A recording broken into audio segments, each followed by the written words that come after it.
அடிக்கடி சொல்வதுண்டு, என் பெயரில் பாதி மட்டுமல்ல என் உயிரிலும் பாதி அப்படின்னு நான் சொல்வதுண்டு. அதனால அந்த அளவிற்கு நான் படிக்கிறது எனக்கு மாணவிகளுக்கெல்லாம் சொல்ல வேண்டியது, நான் முதல் வருடம் படிக்கும் போதே எனக்கு திருமணம் ஆகிவிட்டது.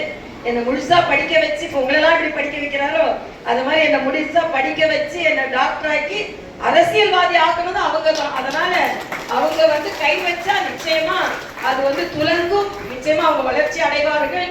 அதனால அவர்கள் ஒரு நல்ல ஒரு இந்த சேவையை எடுத்திருக்கிறார்கள். இந்த ரொம்ப நாளா சொல்லிட்டே இருக்காங்க, ரொம்ப பெருமையா. ஏன்னா நான் இப்ப தேர்தல் நேரம் நெருங்கிடுச்சு, எனக்கு நேரம் இல்லை, ஆனா கட்டாயம் இந்த நிகழ்ச்சிக்கு வரணும் அப்படின்னு அவங்க சொன்னாங்க. யார் கேட்டாலும் தட்டலாம், டாக்டர் சவுந்தரராஜன் கேட்டா தட்ட முடியுமா? டேட் இல்லைன்னு டேட் கொடுத்துதான் ஆகணும்.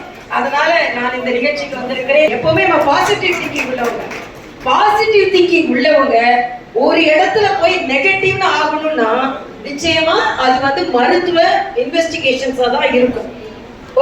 ஒரு டாக்டர்கிட்ட ஒருத்தர் வந்தாரு, எல்லா டெஸ்டும் எடுத்தாச்சு.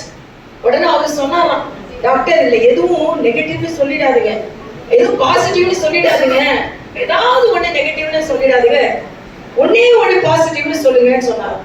ஏங்க எல்லாரும் டெஸ்ட கொடுத்துட்டு பாசிட்டிவாவே இருக்க கூடாது, எல்லாம் நார்மலா இருக்குன்னு சொல்லணும்னு சொன்னா நீங்க மட்டும் ஏதாவது ஒரு குறை இருக்குன்னு சொல்றீங்களேன்னா, இல்லைங்க டெஸ்ட்டுக்கு 3000 ரூபாய் செலவு பண்ணிட்டேன், எல்லாம் ஒண்ணு நார்மலா இருக்கே, ஒய்ஃப் திட்டுவா, எல்லாம் நார்மலா இருக்கிறதுக்காக போய் 3000 செலவு பண்ணேன், ஏதோ ஒரு குறை சொல்லிட்டுங்க அப்படின்னாக பணம் செலவு பண்ணும்போது இப்படிப்பட்ட டென்ஷன்லாம் நமக்கு வருது.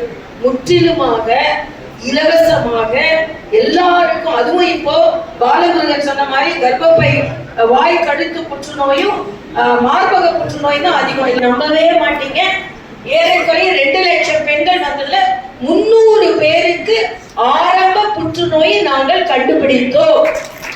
அதனாலதான் சொல்றேன், இந்த ஸ்கிரீனிங் என்பது பாலமுருகன் சொன்ன மாதிரி இந்த ஸ்கிரீனிங் என்பது மிக மிக முக்கியம்.